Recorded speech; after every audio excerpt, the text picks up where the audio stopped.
Sa isang unibersidad sa Maynila, may mga kabataang may pinakamatalinong isip sa mundo ang umungol at tuluyang napaiyak.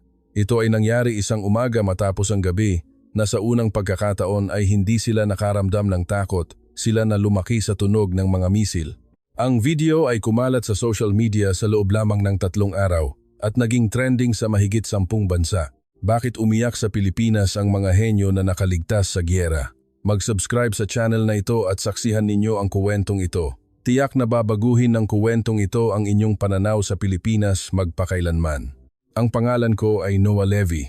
Ako ay 27 taong gulang mula Tel Aviv, Israel at kasalukuyang nagtatapos ng PhD sa Computational Neuroscience sa Massachusetts Institute of Technology o mas kilala bilang MIT. Naisip ko na sapat na akong mapalad na nabigyan ng pagkakataong magsaliksik sa isang lugar na pinapangarap ng mga iskolar sa buong mundo. Ngunit ng gabing iyon, hindi ang screen ng laboratorio ang tinititigan ko, kundi ang screen ng aking smartphone. Sunod-sunod ang pagdating ng mga mensahe mula sa aking ina na naninirahan sa Tel Aviv. Noah, may sirena na naman ngayong gabi. Lumikas ang bahay sa tabi natin. Hindi makauwi ang iyong ama. Habang binabasa ko ang mga salita, may kung anong humigpit sa loob ng aking dibdib.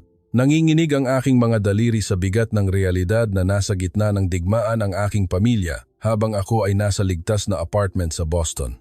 Nang araw na iyon, biglang nagkagulo ang group chat ng komunidad ng mga estudyanteng Israeli sa MIT. Nagsimula ang usapan sa isang tanong na, "Saan kayo pupunta?" At hindi ito natigil hanggang hating gabi. Mayroong nagsabing pupunta sa Europa, mayroong babalik sa Canada, at nagsimula silang magpahayag ng kanilang mga takot. Sa gitna nito, isang estudyante ang nag-type, "Pupunta ako sa Pilipinas." Sa simula, akala ng lahat ay biro lang iyon. Ganoon din ako.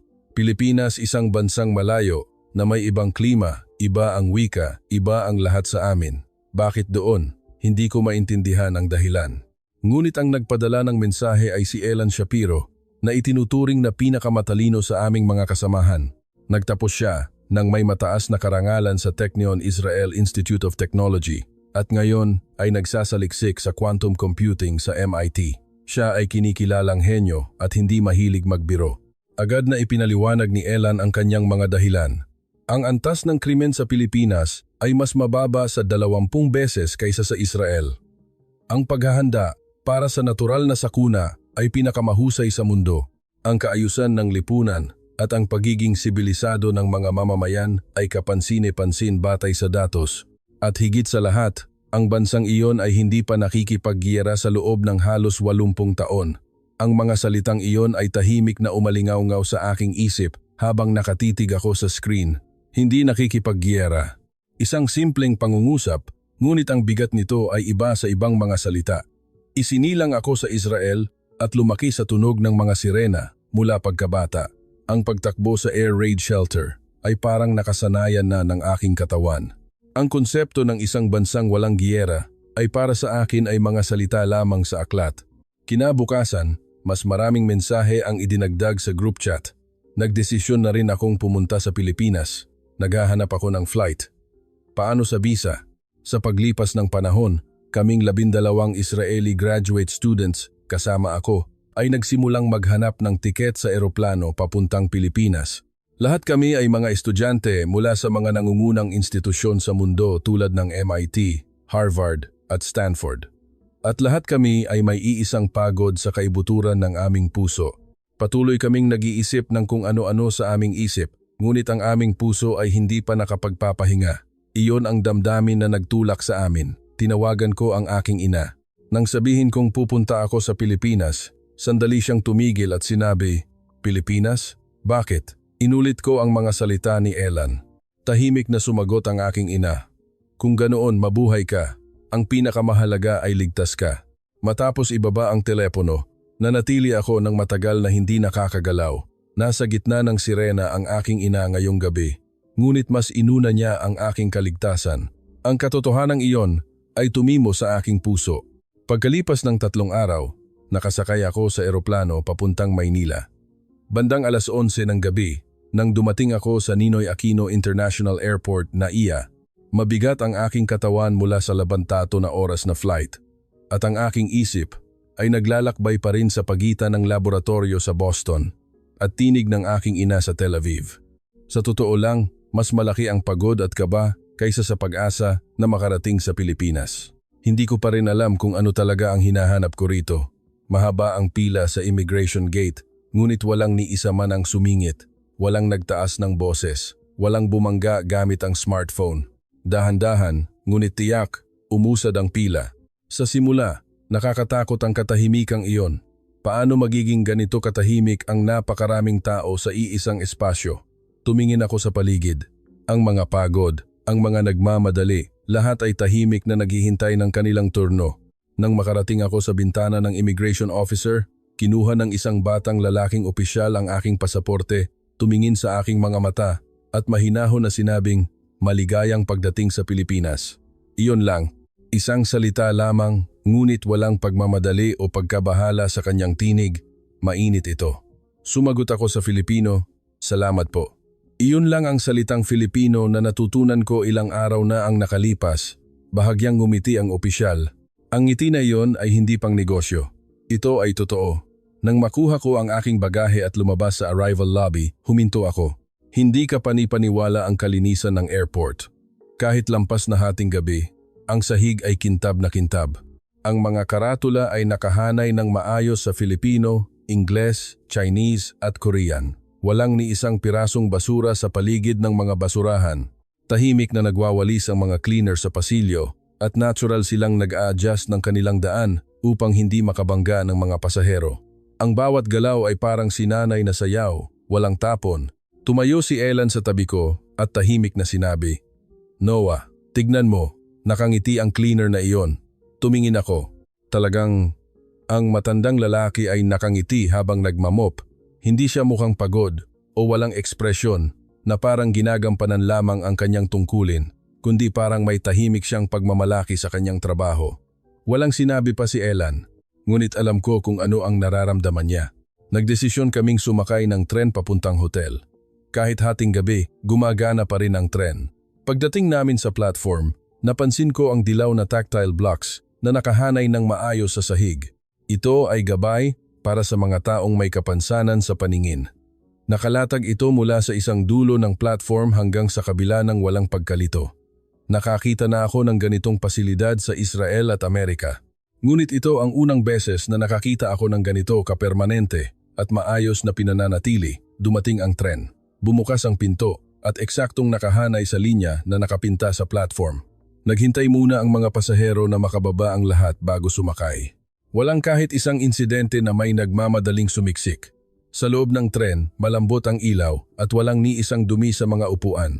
Malinis ang salamin ng bintana at kitang-kita ang ilaw ng syudad sa gabi. Nang sandaling iyon, tahimik na sinabi ni Micaela, isa sa mga estudyante na nakaupo sa tabi ko, "Uy, may kakaiba akong nararamdaman." Tinanong ko, "Ano?" Sandali siyang nag-isip at sumagot, "Hindi ako natatakot.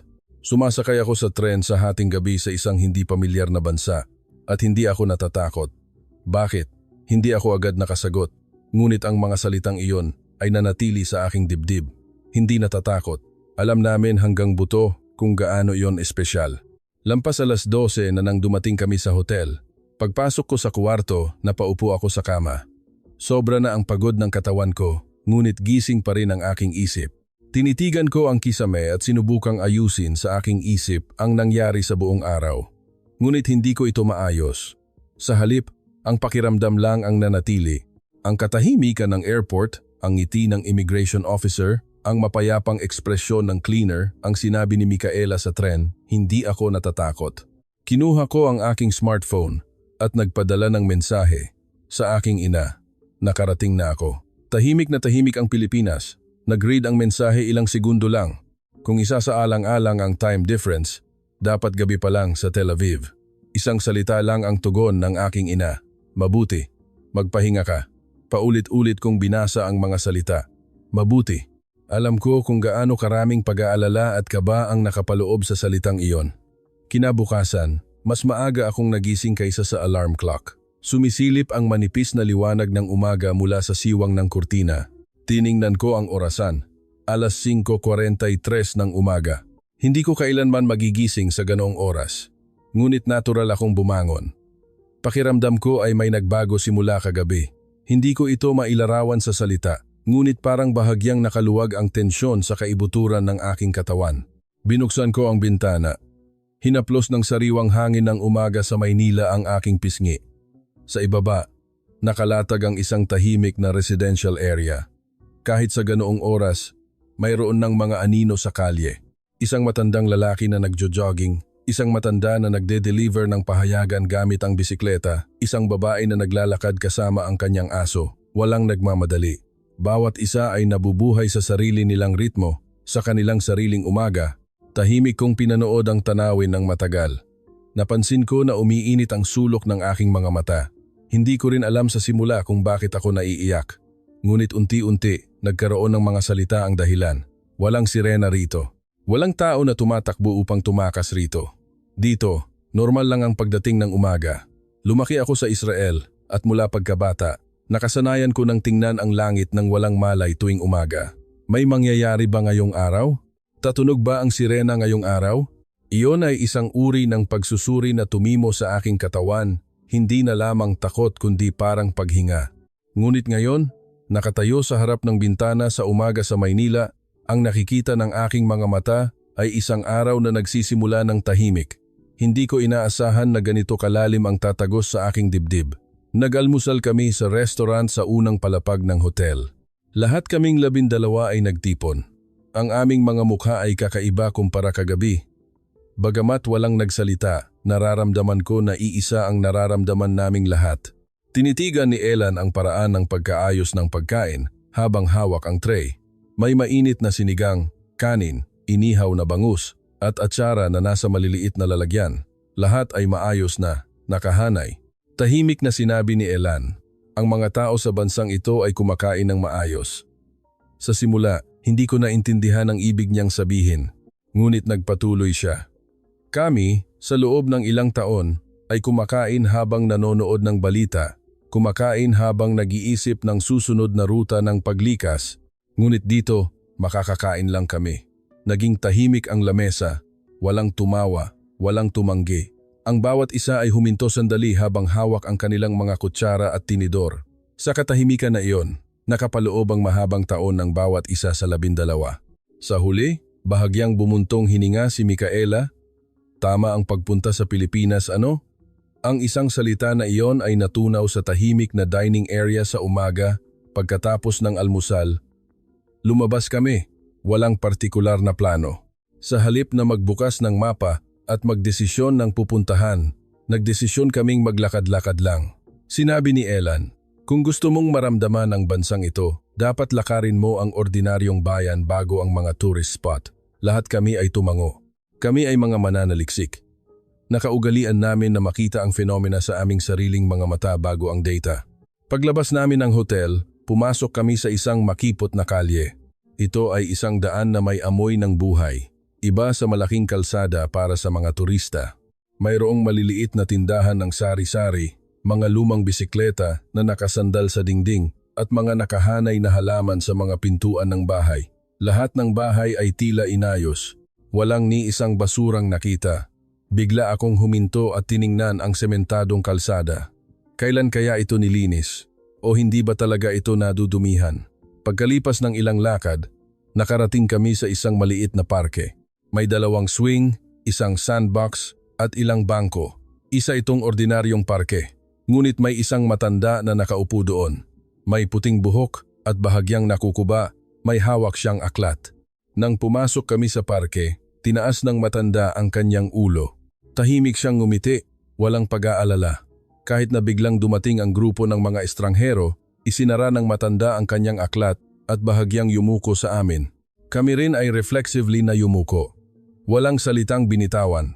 Ngunit ang simpleng kilos na iyon ay nakakapagtataka kung gaano kainit. Umupo si Micaela sa tabi ng bangko. Bahagyang gumalaw ang matanda upang magbigay ng espasyo at muling binuksan ang kanyang aklat. Pagkalipas ng ilang sandali, sinubukan ni Micaela na magsalita ng ilang salitang Filipino. Excuse me, palagi po ba kayo rito? Ngumiti ang matanda at dahan-dahang sumagot. Oo, gabi-gabi. 30 taon na akong nagbabasa ng libro rito. 30 taon. Nang marinig ko ang salitang iyon, may kung anong tahimik na gumalaw sa aking dibdib. 30 taon, araw-araw na nagbabasa ng libro sa parehong parke. Gaano iyon kaspesyal? Hindi ito magagawa kung walang kapayapaan. Hindi ito magpapatuloy kung walang seguridad. Hindi ito magiging ugali kung walang katiyakan na makakapunta ka sa parehong lugar bukas. Naalala ko ang panahon na nasa Israel ako.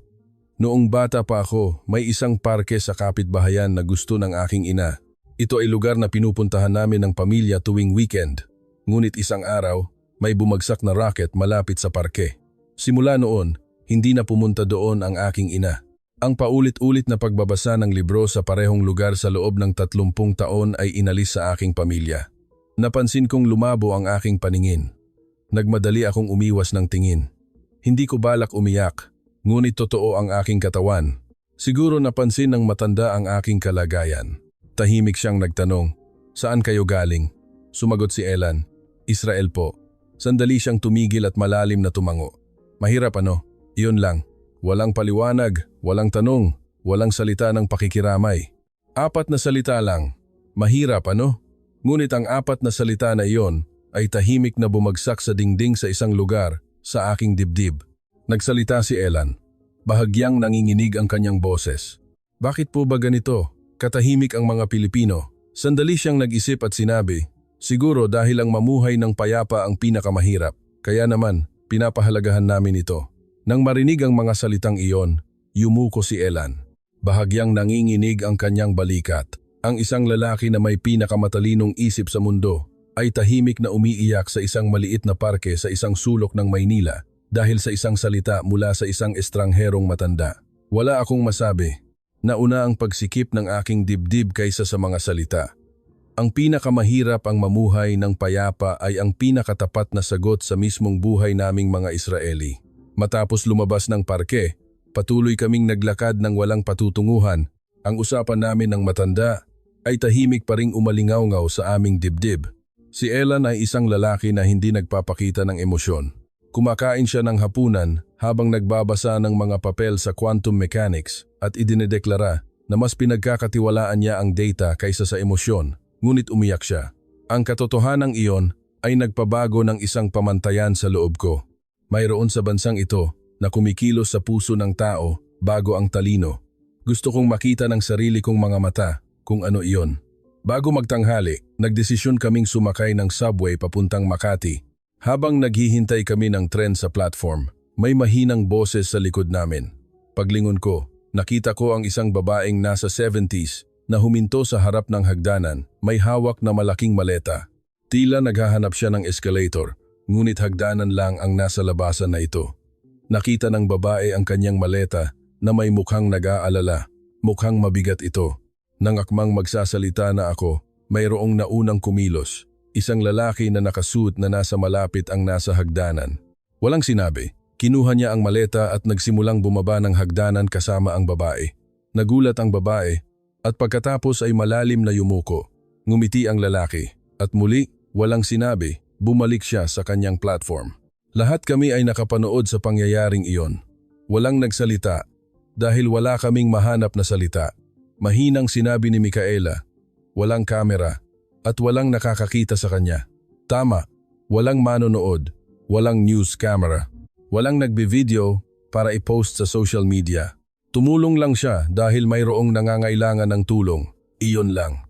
Pagdating namin sa Makati, nagdesisyon kaming magtanghalian. Pinili namin ang isang maliit na karinderya na madalas puntahan ng mga lokal, hindi nasa guidebook. Nang buksan namin ang pinto, tumaas ang mukha ng isang babaeng may-ari na nakasuot ng apron at sinabing, "Magandang tanghali po." Ang kanyang boses ay hindi malakas o mahina, kundi nasa tamang temperatura na komportable. Nang mapansin niyang kami ay mga dayuhan, sandali siyang nag-isip at kumuha ng English menu. Sulat kamay ito at may maliliit na ilustrasyon sa ilang bahagi. Agad kong nalaman na ilang taon na niya itong dahan-dahang ginawa. Nang makita ko ang sulat kamay na menu, sumikip ang aking dibdib. Inilaan ng may-ari na ito ang oras upang ihanda ito. Iniisip na baka may dumating na dayuhan para sa isang taong hindi niya alam kung darating. Dumating ang pagkain, inihaw na isda, tokwat baboy, sinigang, at kanin. Lahat ay simple ngunit nagpapakita ng pagiging masinop sa bawat plato. Nang makakain ako ng unang subo, hindi ko namalayan na napapikit ako. Mainit ito. Hindi lang ang lasa, kundi may kung anong init na nagmumula sa buong pagkain. Habang kumakain kami, nagkaroon kami ng maliit na problema sa aming mesa. Aksidenteng natapon ni Elan ang kanyang sinigang. Kumalat ang sabaw sa mesa. Nagmadaling tumayo si Elan at humingi ng paumanhin sa Filipino. Pasensya na po. Agad namang kumuha ng basahan ang may-ari at nagsimulang punasan ang mesa at nakangiti niyang sinabi, "Ayos lang po. Hindi po ba kayo nasaktan?" Mas inuna niyang alalahanin ang pinsala ni Elan. Napatigil si Elan. Pagkatapos, dahan-dahan siyang umupo muli. Tiningnan ko ang tabi niya. Bahagyang namumula ang kanyang mga mata.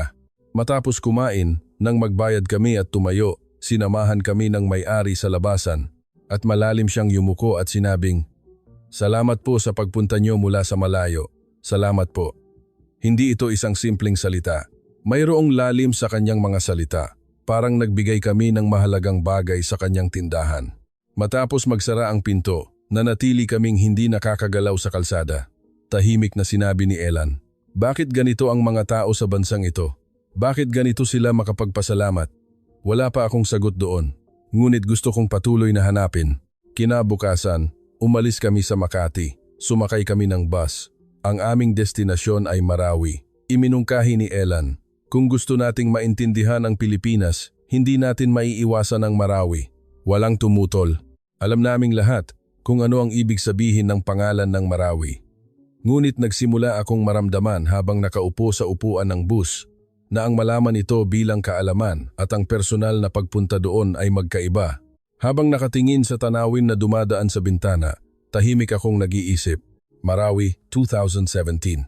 Isang giyera na nagdulot ng malaking pagkasira. Maraming nawalan ng buhay at tirahan. Natutunan ko ang mga numerong iyon sa klase. Ngunit ang mga numero ay hindi naghahatid ng realidad. Ang mga numero ay hindi naghahatid ng sakit ng tao. Tahimik na tumakbo ang bus, ngunit napakabilis. Halos walang pagyanig, tahimik sa loob, at ang mga pasahero ay nagbabasa ng libro, natutulog o nag-uusap ng mahina. Tuwing may dadaan na nagbebenta ng pagkain sa loob, maingat silang yumuyuko upang hindi matapakan ang paa ng mga pasahero. Ang bawat galaw ay nagsimula ng maging normal para sa akin. Ganoon kabilis ako nasanay sa kapaligiran ng Pilipinas. Bandang tanghali nang dumating kami sa Marawi.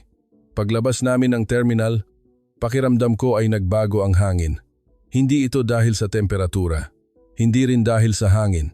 Pakiramdam ko ay tahimik na dumadaloy mula sa aking mga paa ang bigat ng oras na naipon sa lugar na ito.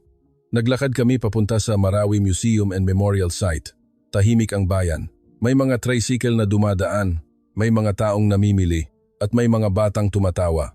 Isang ordinaryo at magandang bayan. Ngunit sa ordinaryong iyon, mayroong kung anong hindi ko mailarawan sa salita ang aking naramdaman. Sa lugar na ito, dating nawala ang lahat. At ngayon, mayroong ganito kayaman na pang-araw-araw na buhay. Ang pagkakaiba na iyon ay dahan-dahang tumimo sa aking dibdib. Nang makita namin ang simbahan ng Marawi na nawasak sa giyera, lahat kami ay huminto, walang nagsalita. Ang mga nasunog na bakal at pira-pirasong dingding ay nakatayo pa rin sa ilalim ng asul na langit. Hindi ito inalis o inayos, kundi nanatili lang. Karamihan sa mga memorial ng giyera sa buong mundo ay ginagawa upang bigyang pugay ang mga bayani. Ngunit ang narito ay mga labi. Ito ay alaala ng pagkasira, hindi ng tagumpay. Tumayo si Micaela sa tabi ko.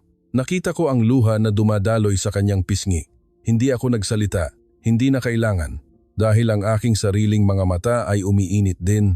Pumasok kami sa Marawi Museum. Bawat pagtayo ko sa harap ng isang display, bumibigat ang aking mga paa.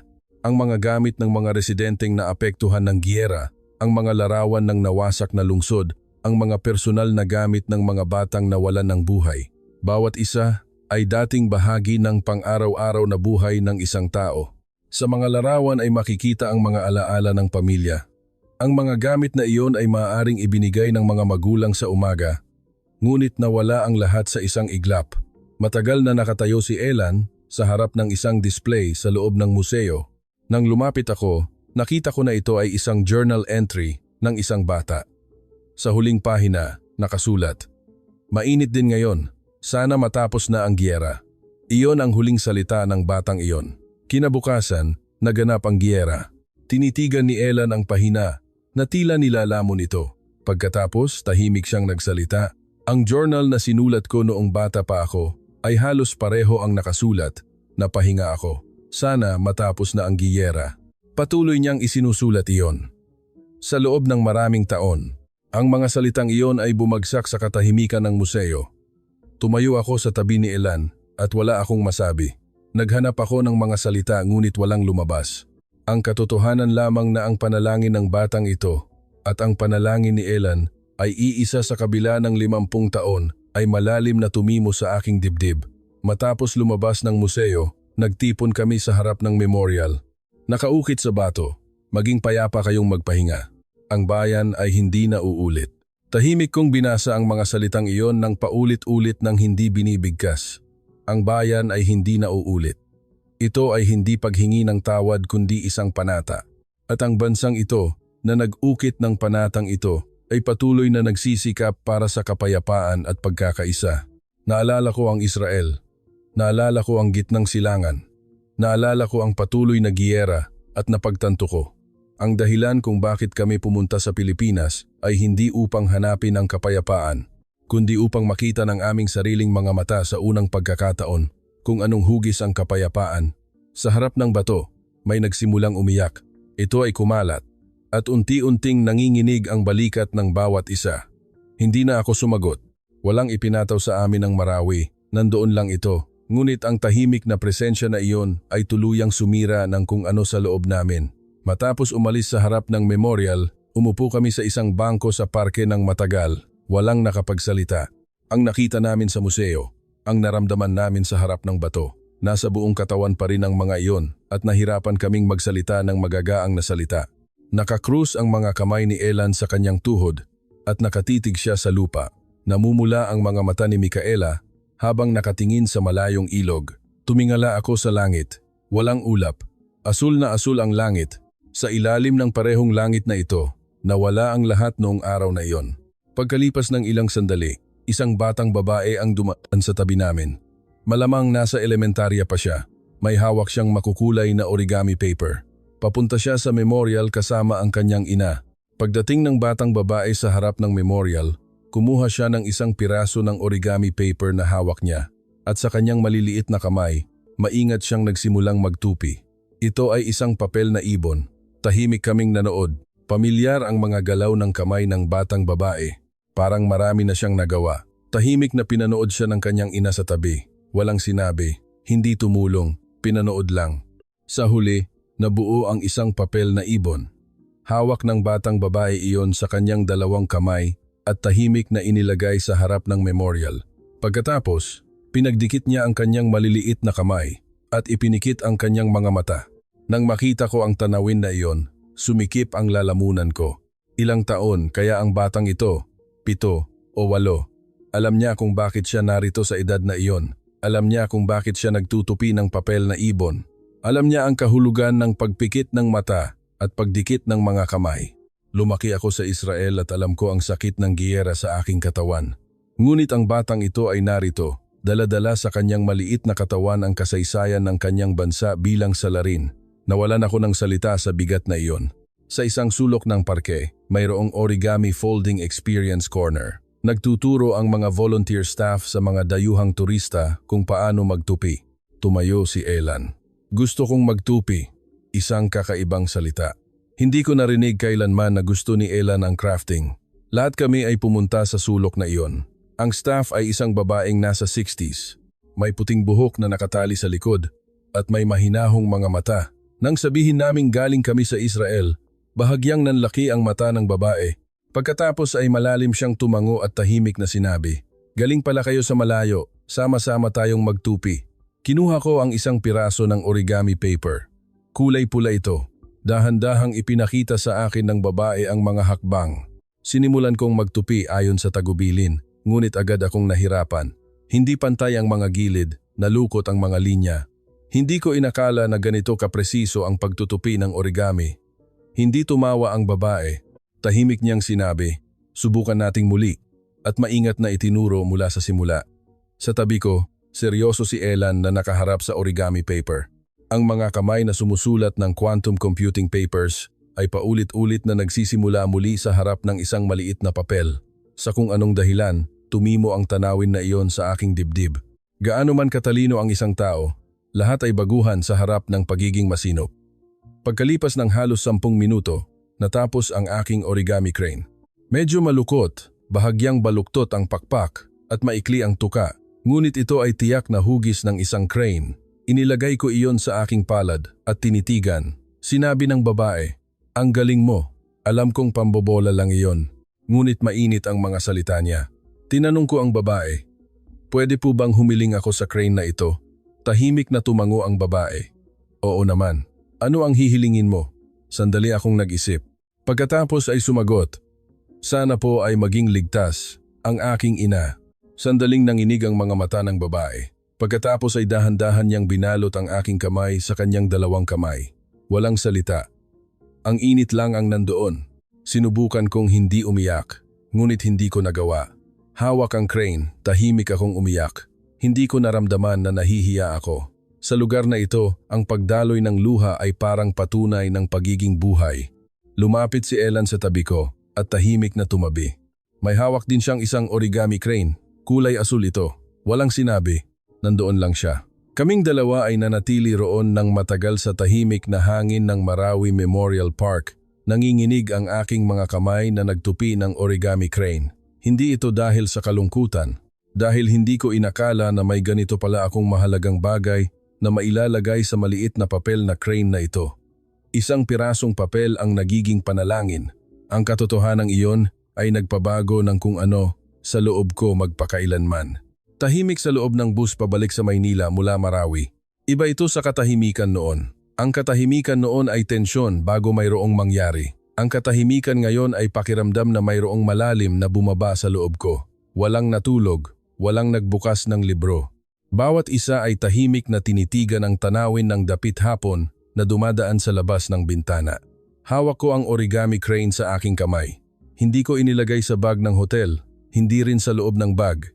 Hawak ko lang sa aking palad, tahimik na nakalagay sa aking tuhod. Ang pulang origami crane, baluktot ang pakpak, maikli ang tuka. Ayos lang na hindi perpekto, hindi kailangan na perpekto.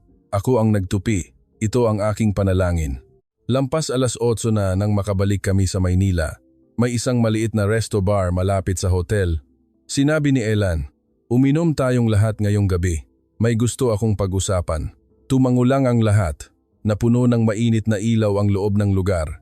Ang kahoy na counter, ang amoy ng usok, ang tawanan ng kung sino-sino sa isang sulok. Inakay kami sa isang pribadong bahagi. Dapat naming tanggalin ang aming sapatos upang umupo.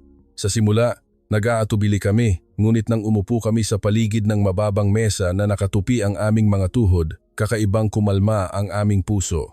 Ang pakiramdam na mas malapit sa lupa, ang pakiramdam na parang nagkaugat.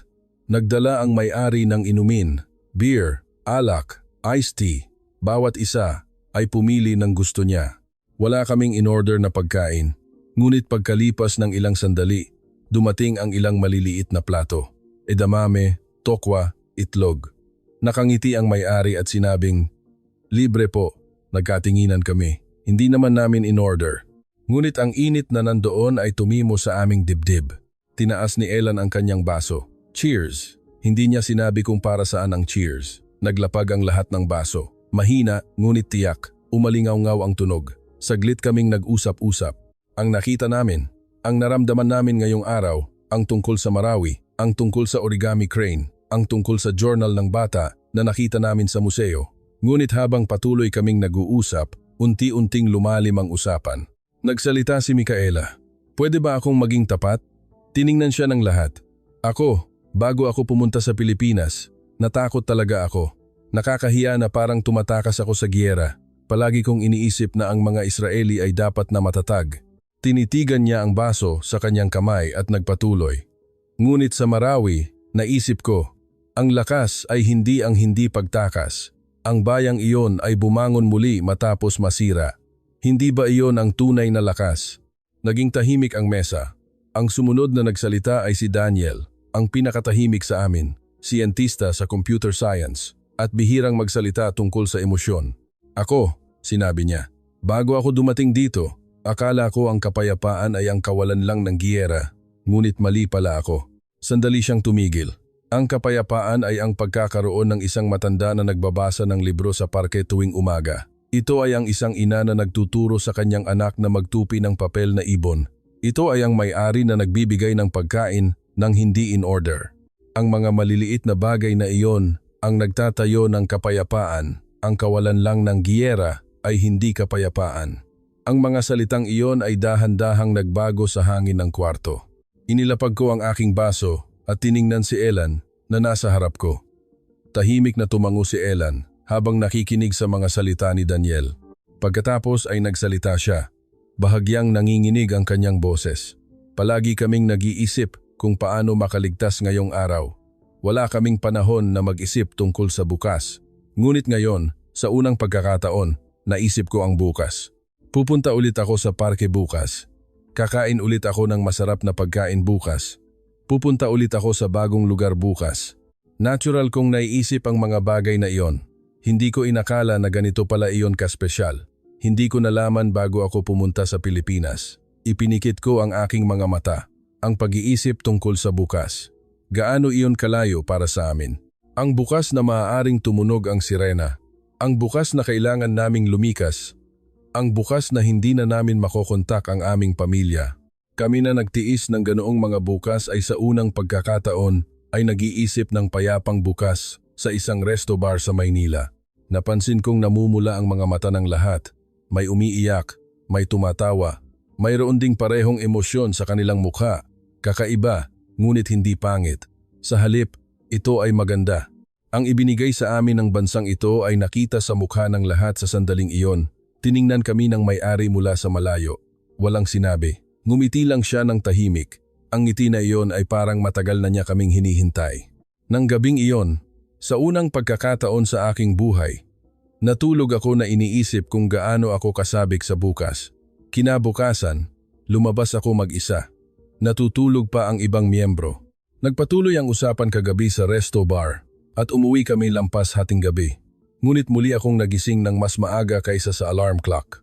Naging ugali ko na iyon sa Pilipinas. Sinabi ng aking katawan na ayaw nitong palampasin ang umaga ng bansang ito. Mayroong elementary school malapit sa hotel. Napansin ko ito kahapon habang naglalakad sa kalye. Pagdaan ko sa harap ng gate, oras ng klase, naglalakad ang mga bata ng nakapila, nakadilaw na sombrero, may backpack, at nag-uusap-usap habang naglalakad. May mga magulang na may hawak na flag na humihinto sa mga bata sa harap ng pedestrian lane at pinapatawid lang sila kapag ganap ng nakahinto ang sasakyan. Pinanood ko ang tanawin na iyon habang nakatayo sa gilid ng bangketa. Nang matapos tumawid ang mga bata sa pedestrian lane, lumingon ang isang batang lalaki at malalim na yumuko sa nakahintong sasakyan. Sumunod ang batang babae sa tabi niya, yumuko rin. Kumalat ito at sabay-sabay na yumuko ang buong pila. Bahagyang kumaway ang lalaking nagmamaneho ng sasakyan mula sa bintana. Napahinga ako. Pinasalamatan ng mga bata ang nagpahinto ng sasakyan. May nagturo siguro sa kanila, ngunit ang galaw na iyon ay hindi sa pilitan. Ito ay likas na pagpapasalamat na tumimo sa kanilang katawan. Naisip ko, mayroon ba akong kailanman na nagpasalamat sa nagpahinto ng sasakyan sa akin noong nasa Israel ako? Naghanap ako sa aking alaala ngunit walang lumabas. Naglakad ako ng sandali at nakarating sa isang parke. Isa itong maliit na parke. May slide, sandbox at ilang bangko. Maaga pa lang, ngunit may mga bata nang naglalaro. Siguro naglalakad-lakad ang mga bata mula sa preschool. May maliliit na bata na kasama ang kanilang guro na gumagawa ng kung ano sa sandbox. Umupo ako sa bangko. Uminom ako ng kape habang pinapanood ang mga bata. Napansin ako ng isang batang babae. Mga 3 o 4 na taong gulang, may hawak na kamay na puno ng buhangin. Diretso siyang lumapit sa akin. Nagmadaling tumawag ang guro, ngunit hindi huminto ang batang babae.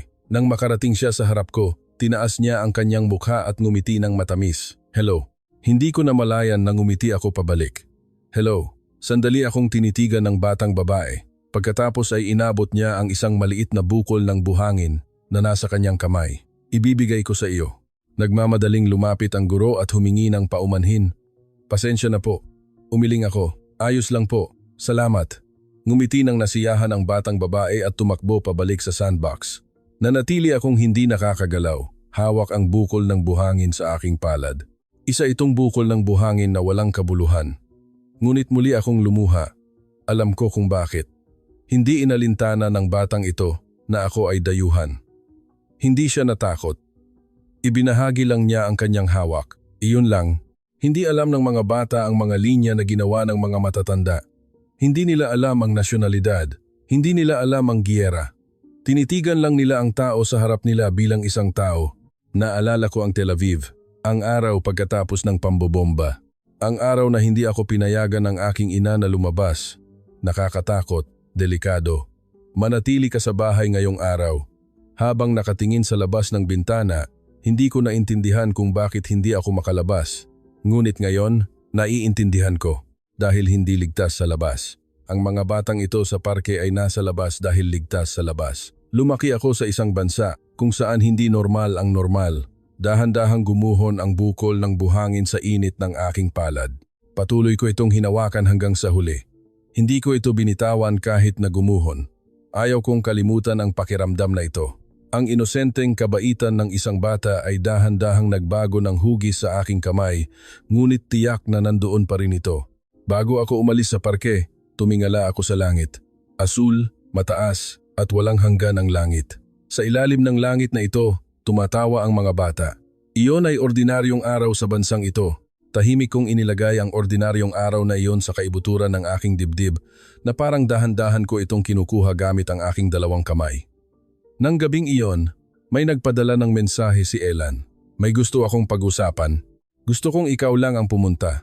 Maikli lang ang mensahe. Nakasulat na malapit sa ilog malapit sa hotel. Nagsuot ako ng jacket at lumabas. Ang langit ay pula na at tahimik na sumasalamin ng ilog sa kulay na iyon. Nakaupo si Elan sa bangko bago ang tulay.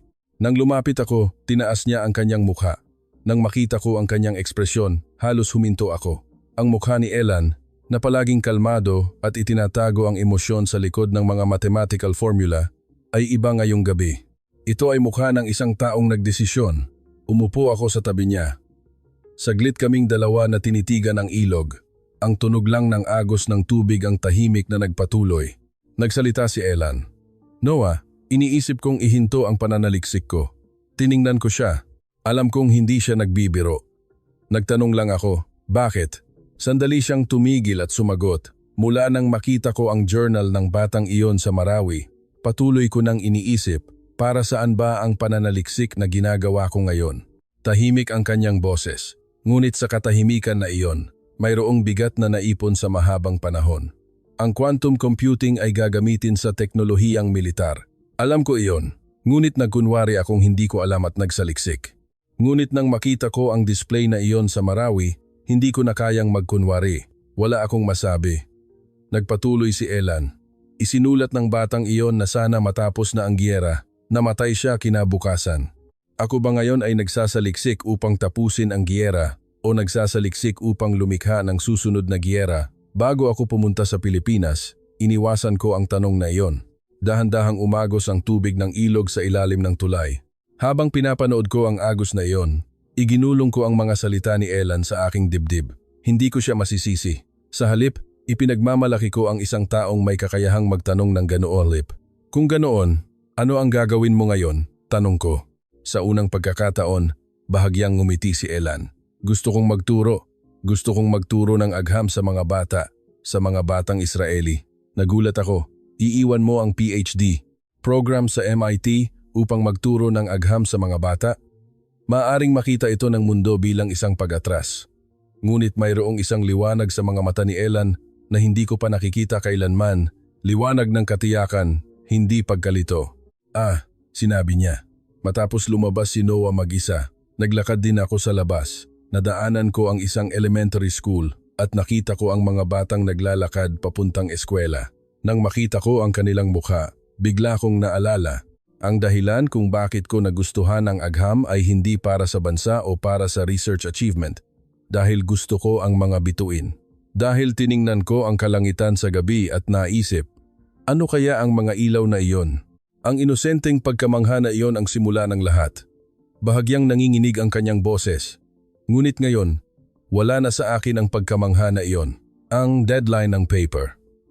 Ang application for research grants. Ang magapulong. Nang makita ko ang mukha ng mga batang iyon, mayroong nawala sa akin na nakita ko sa kanilang mga mata.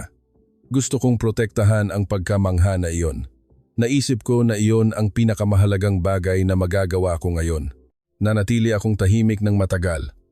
Unti-unting nagbago ng kulay ang sinasalamin ng ilog. Mula pula patungong malalim na orange. Mula orange patungong tahimik na violet. Dahan-dahang naging gabi ang langit. Ang pagbabago na iyon ay sumasabay sa mga salita ni Elan. Mayroong nagtatapos at mayroong nagsisimula. Nasa hangganan tayo ngayon. Hindi ka ba magsisisi? Tanong ko. Agad na sumagot si Elan. Kung ako ang bago pumunta sa Marawi, magsisisi ako. Ngunit ngayon, iba na. Kung mailalabas ko ang pangarap na pinanghawakan ng batang iyon hanggang sa huli, hindi iyon pagsisisi. Muling uminit ang aking mga mata. Sinubukan kong sumagot ngunit hindi ko nagawa. Isang luha ang dumaloy sa aking pisngi. Tiningnan iyon ni Elan at walang sinabi. Tahimik lang siyang nakaharap. Nagsimulang umilaw ang mga street lights sa tabi ng ilog isa-isa. Ang ilaw na iyon ay bumagsak sa tubig at ang mahaba at manipis na anino ay nanginginig. Saglit kaming tinitigan ang ilaw na iyon. Walang sinabi. Hindi na kailangan ng mga salita. Isang gabi na tahimik na binago ng Pilipinas ang direksyon ng buhay ng isang henyo. Matapos kaming maghiwalay ni Elan, saglit akong naglakad mag-isa sa tabi ng ilog, nanginginig ang mga street lights sa tubig. Isang bisikleta ang dumaan sa tulay. Mula sa isang tindahan dumating ang amoy ng niluto. Ang gabi sa Maynila ay kakaiba, hindi maingay. May mga tao, may ilaw, at may tunog, ngunit ang kabuuan nito ay tahimik. Hindi ilusyon, kundi buhay na buhay. Iyon ang pagkakaiba sa gabi ng bansang ito. Pagbalik ko sa hotel, umupo ako sa tabi ng bintana nang hindi binubuksan ang ilaw ng kwarto. Tiningnan ko ang tanawin ng gabi at inalala ang buong araw. Ang bukol ng buhangin na ibinigay ng bata, ang mga salita ni Elan na sinabi niya sa tabi ng ilog. Mula nang magsimula ang paglalakbay na ito, mayroong palaging nagbabago sa loob ko araw-araw. Ngunit ang pagbabago na iyon ay hindi marahas. Tahimik, ngunit tiyak, parang tubig na bumababa sa ilalim ng lupa. Binuksan ko ang aking smartphone at nakita ang mensahe mula sa aking ina. Iba ito sa karaniwan niyang mensahe. Hindi ito text kundi isang larawan. Pinalaki ko ang screen. Ang nasa larawan ay ang living room ng aming bahay. Mayroong lumang album na bukas sa sofa. Sa pahina na iyon, nakalagay ang larawan ko noong bata pa ako. Isang 7 o 8 taong gulang na ako na maligayang nakangiti sa hardin. Sa tabi ko ay nakaupo ang aking ina, nakayakap sa aking balikat. Sa likod ay asul na langit, walang sirena, walang pagsabog. Isang payapang hapon lamang. Sa ilalim ng larawan, may maikling teksto. Ngayon, habang tinitingnan ko ang lumang album, lumabas ang larawang ito. Lagi kong naaalala ang panahong ganito kakasaya. Ganyan din ba ang mukha mo sa Pilipinas? Tinitigan ko ang screen nang hindi nakakagalaw. May kung anong umakyat mula sa aking lalamunan.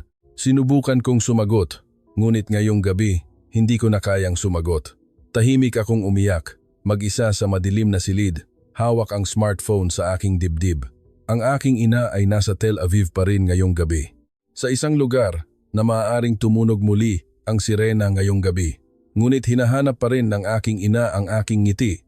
Binubuksan ang lumang album. Nag-aalala siya kung ako ba ay nakangiti. Kahit libu-libong kilometro ang layo. Tiningnan ko muli ang aking sarili sa larawan. Ang 7 taong gulang na ako ay nakangiti ng inosente. Walang alam.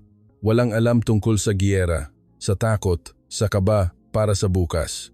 Ang inosente na iyon ay nakakasilaw para sa akin ngayon. At sa parehong oras, ito ay sumasabay sa mga mukha ng mga bata na nakita ko sa Pilipinas. Ang batang babae na nagbigay sa akin ng buhangin sa parke. Ang mga batang naglalakad papuntang eskwela na tumatawa. Sila ay parang ako noong 7 taong gulang. Walang alam, nabubuhay lang ngayong araw. Iyon ang kapayapaan. Sumulat ako ng tugon sa aking ina. Sa Pilipinas, umiiyak ako araw-araw. Ngunit hindi ako umiiyak dahil malungkot. Umiiyak ako dahil parang may unti-unting natutunaw. Hindi ko maipaliwanag ng maayos, ngunit sa unang pagkakataon mula nang dumating ako sa Pilipinas, pakiramdam ko ay may isang tahimik na lugar sa loob ko. Matapos pindutin ang send button, muling dumaloy ang luha. Pagkalipas ng ilang sandali, dumating ang tugon ng aking ina. Mabuti. Dahan-dahan mo lang tunawin. Ayos lang ako.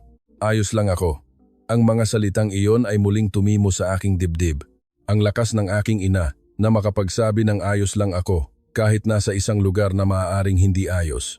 Iyon ay ang lakas na naipon ng mga ina sa Israel sa loob ng ilang dekada. Ang lakas na lunukin ang takot para sa kanilang mga anak. Sa lakas na iyon, palagi akong pinoprotektahan. Tumayo ako at bahagyang binuksan ang bintana. Ang sariwang hangin ng gabi sa Maynila ay pumasok sa silid. Sa malayo, narinig ko ang tunog ng tren na dumadaan. Isang regular at payapang tunog. Sa bayang ito na naririnig ang tunog na ito, libu-libong tao ang natutulog ngayong gabi. Nang walang takot sa sirena, nang walang pag-aalinlangan sa bukas, tahimik akong nanumpa habang nakikinig sa tunog na iyon. Hinding-hindi ko kalilimutan ang naramdaman ko sa paglalakbay na ito. Gusto kong iparating ang anyo ng kapayapaan na ipinakita sa akin ng Pilipinas sa mga salita sa iba. Tulad ni Elan, na gustong iparating ang pagkamangha ng agham sa mga bata, gusto kong iparating ang init ng kapayapaan. Bilang isang mananaliksik, bilang isang manunulat, at bilang anak ng Israel, ang Maynila sa labas ng bintana ay tahimik na nagniningning ngayong gabi. Kinabukasan, pumunta kami sa Intramuros. Narinig namin na ito ay isang makasaysayang distrito na puno ng mga museo at parke. Ngunit ngayong araw, hindi ko balak mag-tour. Gusto ko lang maglakad. Gusto kong makihalubilo sa mga tao at mas maramdaman ang pang-araw-araw na buhay ng bansang ito. Nang pumasok kami sa Rizal Park, maraming tao kahit na weekday ng umaga. Mga matatanda na nagbabasa ng pahayagan sa bangko, mga kabataang nagjo-jogging, mga nagpapakain ng ibon, walang nagmamadali. Hinihingi ng oras ang kanilang atensyon, ngunit pinapahalagahan din nila ang oras. Ang kontradiksyon na iyon ay hindi kontradiksyon sa bansang ito. Umupo ako mag-isa sa isang bangko at binuksan ang aking sketchbook. Naisip kong idokumento ang aking paglalakbay sa pamamagitan ng pagguhit. Gusto kong itago ang mga bagay na hindi kayang abutin ng mga salita sa pamamagitan ng mga linya. Ang ginuguhit ko ay ang mga guho ng simbahan sa Marawi. Ang mga bakal na istruktura, ang naguhong dingding at ang asul na langit na nakalatag sa likod nito. Habang iginuguhit ko, naaalala ko ang hangin ng lugar na iyon. Ang ganda naman. Biglang may nagsalita. Tinaas ko ang aking mukha at nakita ang isang babaeng nasa 60s na nakatayo, may suot na apron at may hawak na shopping bag. Agad kong nalaman na siya ay residente doon. Sumilip ang babae sa aking sketchbook at bahagyang ngumiti. Marawi? Tumango ako. Pumunta po ako kahapon. Bahagyang nagbago ang ekspresyon ng babae. Malambot, ngunit may kung anong nakapaloob sa kanyang mukha. Ang lola ko po kasi, taga Marawi. Nagpahinga ako. Nagpatuloy ang babae. Siya po ay nakaligtas sa giyera. Patay na po siya ngayon, ngunit tuwing Agosto, tahimik po siya. Walang sinasabi. Tahimik lang. Inilapag ko ang aking panulat. Nakausap niyo po ba ang inyong lola tungkol doon? Dahan-dahang umiling ang babae. Halos hindi po siya nagkukuwento. Ngunit minsan lang, noong bata pa ako, sinabi niya sa akin, dahil nakaligtas ako noong araw na iyon, kailangan kong mamuhay ng husto. Nakaligtas ako hindi para magalit, kundi para mabuhay. Hindi para magalit, kundi para mabuhay. Ang mga salitang iyon ay tumimo ng direkta sa kaibuturan ng aking dibdib. Lumaki ako bilang isang Israeli sa gitna ng galit, kalungkutan, at poot. Akala ko normal lang iyon. Ngunit ang lola ng babaeng ito, kahit nawala ang lahat, ay hindi pinili na mamuhay para magalit. Gaano iyon katapat na pagpili? Gaano iyon nangangailangan ng lakas? Naiisip ko lang. Tiningnan muli ng babae ang aking sketchbook. Saan ka galing? Nang sumagot ako, Israel po. Tahimik siyang tumango. Mahirap ano? Parehong salita, tulad ng matanda sa Marawi. Walang paliwanag, walang tanong. Mahirap ano? Isang pagtanggap lang. Bakit ganito ang mga tao sa bansang ito? Bakit nila kayang tanggapin ang sakit ng ibang tao ng ganoon kadali? Kinuha ng babae ang isang maliit na dalanghita mula sa kanyang shopping bag. Kung gusto mo, sabi niya, at inabot sa akin. Mula sa aming hardin, Kinuha ko ito sa aking dalawang kamay. Mainit ang dalanghita. Siguro dahil nasinagan ito ng araw sa umaga. Ang init na iyon ay kumalat mula sa aking palad patungo sa buong katawan ko. Bago umalis ang babae, bigla siyang lumingon. "Ano po ang pangalan niyo?" "Noah po," sagot ko.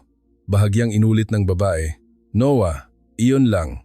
Ngunit nang marinig ko ang aking pangalan sa wika ng bansang ito mula sa bibig ng babaeng ito, lumuha ang aking mga mata. Hindi ko alam na ganito pala kainit ang tawagin sa pangalan. Dito, hindi ako isang Israeli, hindi isang mananaliksik, hindi isang tao mula sa bansang may giyera. Isang tao lang, si Noah. Sapat na iyon. Pakiramdam ko ay pinapayagan akong umiral sa ganoon.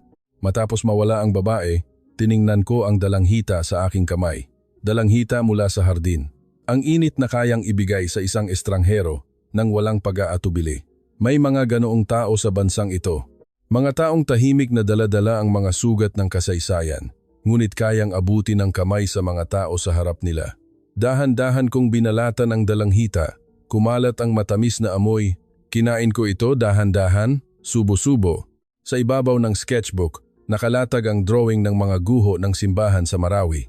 Sa gilid nito, maliit kong isinulat, hindi para magalit, kundi para mabuhay. Nang matapos kong isulat ang mga salitang iyon, sa unang pagkakataon, pakiramdam ko ay nagkaroon ng kahulugan ang paglalakbay na ito sa pamamagitan ng mga salita. Pagsapit ng hapon, nagsimulang umulan. Hindi ito nabanggit sa forecast. Habang naglalakad ako sa Rizal Park, biglang dumilim ang langit at tahimik na bumagsak ang maliliit na patak ng ulan. Wala akong dalang payong. Nagmadali akong pumasok sa ilalim ng puno at inilagay ang aking sketchbook sa bag. Inakala kong agad na titigil ang ulan, ngunit hindi ito tumigil. Sa halip, unti-unti itong lumakas. Habang nakatayo ako sa ilalim ng puno, nag-aalala, may lumapit sa tabi ko. Isang lalaking nasa 70s, may hawak na payong at may mahinahong mukha. Tiningnan ako ng lalaki, pagkatapos ay tumingala sa langit at muling tiningnan ako. "May payong ka ba?" tanong niya sa utal-utal na Ingles. Nang sumagot ako, "Wala po." Sandali siyang nag-isip at inihilig ang kanyang payong sa akin. "Sama na." Nagulat ako at umiling. "Ay, salamat po. Ayos lang." Umiling ang lalaki. "Hindi ayos. Mababasa ka." Iyon lang ang sinabi niya at muling inihilig ang payong. Sa huli, tinanggap ko ang kanyang tulong. Lumakad ako sa Rizal Park na umuulan. Kasama ang isang estrangherong matanda sa ilalim ng isang payong. Hindi gaanong nagsalita ang lalaki. Mula sa unang salita niya, alam kong hindi siya mahusay sa Ingles. Ngunit ang katahimikan na iyon ay hindi awkward. Natural na napuno ng tunog ng ulan ang pagitan namin. Pagkalipas ng ilang lakad, nakarating kami sa isang pahingahan na may bubong. Isinara ng lalaki ang kanyang payong at umupo sa bangko. Umupo din ako sa tabi niya. Tahimik na nagtanong ang lalaki. "Saan ka galing?" "Israel po." Tumango ang lalaki. Sandali siyang nag-isip at sinabi, "Mahirap, ano?" Ngayon, hindi na ako nagulat sa mga salitang iyon. Lahat ng tao sa bansang ito ay nagsasabi ng ganoon. Mahirap, ano? Iyon lang ang sinasabi nila at hindi na nagtatanong pa. Ang distansya na iyon ay sapat para sa akin. "Gusto mo ba sa Pilipinas?" tanong ng lalaki. Agad akong sumagot. "Gustong-gusto ko po." Araw-araw po, mayroong nagugulat sa akin. Masayang ngumiti ang lalaki. Ano ang pinakanakakagulat? Sandali akong nag-isip. Ang katahimikan ba ng airport? Ang mga salita ng matanda? Ang init ng kamay ng babaeng nagturo sa akin ng origami? Ang babaeng nagbigay ng dalanghita? O ang mismong lalaking ito na nagbigay sa akin ng payong ngayong sandali? Tapat akong sumagot. Ang pagiging mabait ng mga tao, nang walang dahilan, nang walang kapalit, basta mabait lang. Iyon ang pinakanakakagulat. Bahagya siyang ngumiti. Pagkatapos, seryoso ang kanyang mukha at dahan-dahang sinabi, "May masasamang tao din sa Pilipinas. Marami din kaming problema. Ngunit sa tingin ko, marami ang naniniwala na ang pagtulong sa mga nangangailangan ay normal lang. Dahil ganoon na ito mula pa noon. Ganoon na ito mula pa noon." Inulit ko ang mga salitang iyon sa aking dibdib. Nagturo. Ibig sabihin, mayroong nagpasa sa iba. Ang mga magulang sa kanilang mga anak, ang mga lolo't lola sa kanilang mga apo, ang mga guro sa kanilang mga estudyante. Ang kedena na iyon ay naipon sa loob ng daan-daang taon at ngayon ay nasa payong ng lalaking ito. Iyon ang kultura para sa akin. Hindi ito batas, hindi regulasyon, hindi pagmamanman, kundi isang kaugalian ng puso na naipasa. Humina ang ulan, tumayo ang lalaki at binuksan ang kanyang payong. "Tara na?" tanong niya. Tumayo din ako. "Salamat po, malaki po ang naitulong niyo." Umiling ang lalaki. "Normal lang po iyon. Normal lang po iyon." Muling tumimo ang mga salitang iyon sa aking dibdib. Matapos kaming maghiwalay ng lalaki, naglakad ako mag-isa sa parke matapos ang ulan. Ang basang semento ay sumasalamin sa kulay ng langit. Ang mga dahon ng puno ay kumikinang pa rin na may patak ng ulan. Malinis ang hangin at malayo ang tanaw. Nang sandaling iyon, bigla kong napagtanto. Lahat ng mga Pilipino na may ginawa para sa akin sa paglalakbay na ito ay mga estranghero. Ang immigration officer, ang may-ari ng karinderya, ang babaeng nagturo sa akin ng origami, ang babaeng nagbigay ng dalanghita, at ang lalaking ito ngayong araw. Walang ni isa man ang nakakaalam ng aking pangalan, nasyonalidad o sitwasyon sa simula. Ngunit inabot pa rin nila ang kanilang kamay. Sa Israel, ang pag-iingat sa mga estranghero ay survival instinct. Hindi iyon mali. Dahil mayroong mga sitwasyon na hindi ka makakaligtas kung hindi ganoon. Ngunit sa bansang ito, ang mga estranghero ay hindi banta. Ang mga estranghero ay payong. Ang mga estranghero ay dalanghita. Ang mga estranghero ay init. Huminto ako at tumingala sa basang langit. Sumilip ang ilaw mula sa pagitan ng mga ulap. Sa ilaw na iyon, sa wakas, ay naintindihan ko. Hindi espesyal ang Pilipinas dahil sa sistema nito, teknolohiya o kalinisan. Dahil ito ay isang lipunan na hindi tumigil sa pagtrato sa mga estranghero bilang estranghero. Sa isang punto lang na iyon, espesyal ang bansang ito para sa akin. Dumating ang umaga ng pag-uwi. Maliwanag ang langit, walang ulap, asul na asul. Gaya ng dati, nagising ako ng mas maaga kaysa sa alarm clock. Habang nakatitig sa kisame sa loob ng kama, naaalala ko ang gabi nang una akong pumasok sa kuwartong ito. Noong gabing iyon, hindi ko pa alam ang bansang ito.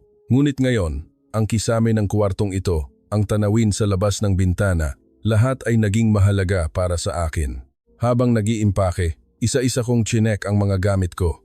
Ang pulang origami crane ay maingat kong inilagay sa pagitan ng mga libro. Ang sketchbook na iginuhit ko sa Rizal Park ang pahina kung saan ko isinulat, hindi para magalit, kundi para mabuhay. Wala na ang dalanghita, ngunit nanatili pa rin ang init nito sa aking palad. Pagbaba ko sa lobby, nagtipon na ang lahat. Tiningnan ko ang mukha ng lahat ng 12. Ito ay ang parehong 12 tao na dumating sa NAIA noong gabing iyon. Ngunit iba sila. Iba ang kanilang mga mukha. Iba ang nakatago sa kaibuturan ng kanilang mga mata. Noong gabing iyon, ang aming mga mukha ay mukha ng mga taong tumakas mula sa kung ano. Ngayong umaga, ang aming mga mukha ay mukha ng mga taong nakatanggap ng kung ano. Tahimik na sinabi ni Elan. Sa loob ng shuttle bus papuntang airport, walang natulog. Tahimik na tinitigan ng lahat ang tanawin ng Maynila na dumadaan sa labas ng bintana. Ang mga gusali na nakikita mula sa expressway, ang mga tren na tumatakbo sa pagitan nito, isang ordinaryo at magandang umaga. Ngunit ang ordinaryo na iyon ay isang kayamanan para sa akin ngayon. Pagdating namin sa Naya, nag-check-in kami, dumaan sa immigration at naglakad papunta sa boarding gate. Habang naglalakad sa daan na iyon, bawat tanawin ay inukit ko sa aking isip. Ang mga salita sa karatula, ang galaw ng cleaner, ang taong tahimik na nagbabasa ng libro sa upuan, ang taong bumibili ng kape, ang magulang na hawak ang kamay ng kanyang anak, lahat ay ordinaryong araw. Ngunit sa ordinaryong araw na iyon, nakita ko na ang milagro. Bago mag-board, nagtipon kaming 12. Nagsalita si Elan. Sabihin natin isa-isa kung ano ang pinakanatatak sa atin sa paglalakbay na ito. Walang tumanggi, isa-isa silang nagsalita. Hindi ako natakot sa umaga. Sinabi ng matanda, mahirap, umiyak ako habang hawak ang origami crane. Mas inalala ng may-ari ng karinderya ang pinsala ko. Habang nagpapatuloy ang mga salita, lumuha ang mga mata ng bawat isa, dumating ang turno ko. Sandali akong nag-isip at sinabi, naramdaman kong sabik ako sa bukas. Nang marinig iyon, ipinikit ni Elan ang kanyang mga mata. Tumunog ang anunsyo ng boarding. Tumayo kami at lumakad papunta sa gate. Huli kong lumingon. Tahimik na kumikinang ang lobby ng airport sa liwanag ng umaga. Ang mga estranghero ay papunta sa kani-kanilang mga destinasyon. Maaaring mayroong tumutulong sa iba. Maaaring mayroong nagbibigay ng payong sa iba. Maaaring mayroong nagbibigay ng dalanghita sa isang estranghero. Sa bansang ito, patuloy na nangyayari ang mga bagay na iyon araw-araw. Nagsimulang tumakbo ang eroplano sa runway, tumindi ang bilis. At nang sandaling umalis ang eroplano sa lupa, may kung anong tumunog sa kaibuturan ng aking dibdib. Akala ko hindi ako iiyak, ngunit hindi ko nagawa. Habang tinitingnan ang ilaw ng Maynila na papalayo sa labas ng bintana, tahimik akong umiyak. Walang sinabi si Elan at inilapat ang kanyang kamay sa aking kamay. Hinawakan ko iyon pabalik. Kaming dalawa ay nakatingin sa bintana hanggang sa mawala ang ilaw ng Maynila. 1 linggo matapos kaming umuwi, nagdesisyon ako. Binago ko ang tema ng aking dissertation. Itinigil ko ang pananaliksik sa military application ng quantum computing at nagsimulang magsaliksik sa intersection ng peace education at neuroscience. Nagulat ang aking advisor. Ngunit hindi ako natinag. Gusto kong patunayan sa siyentipikong paraan ang itinuro sa akin ng Pilipinas kung paano nakakaapekto sa utak ang isang kapaligiran na kung saan ang mga tao ay nakakaramdam ng seguridad, kung paano binabago ng kapayapaan ang pag-iisip ng tao. Umalis si Elan sa MIT. Ngayon nagtuturo siya ng agham sa mga bata sa isang elementary school sa Tel Aviv. Noong nakaraang linggo, may dumating na mensahe mula sa kanya. Ngayong araw, tinanong ako ng isang estudyante, "Sir, bakit po kumikinang ang mga bituin?" Nang makita ko ang mukha niya, naaalala ko ang mga bata sa parke sa Pilipinas. Ang pagkamangha na iyon ay pareho sa lahat ng bansa. Binasa ko ang mensahe at ngumiti. Hindi kami binigyan ng Pilipinas ng armas, sagot o solusyon. Ipinakita lang nito sa amin ang isang payapang umaga. Binigyan kami ng payong. Ibinahagi ang dalanghita. Tinuruan kaming magtupi ng papel na ibon. Ang bawat isa sa mga maliliit na bagay na iyon ay naging ilaw sa loob namin. Hindi pa tapos ang giyera. Maaaring tumunog muli ang sirena sa Tel Aviv ngayong gabi. Ngunit mayroong isang bagay sa loob namin na hindi na mawawala. Mayroong isang ilaw na tahimik na sinindihan ng Pilipinas. Hindi ito ilaw ng galit, kundi ilaw para sa bukas. Salamat Pilipinas. Itinuro mo sa amin kung paano mamuhay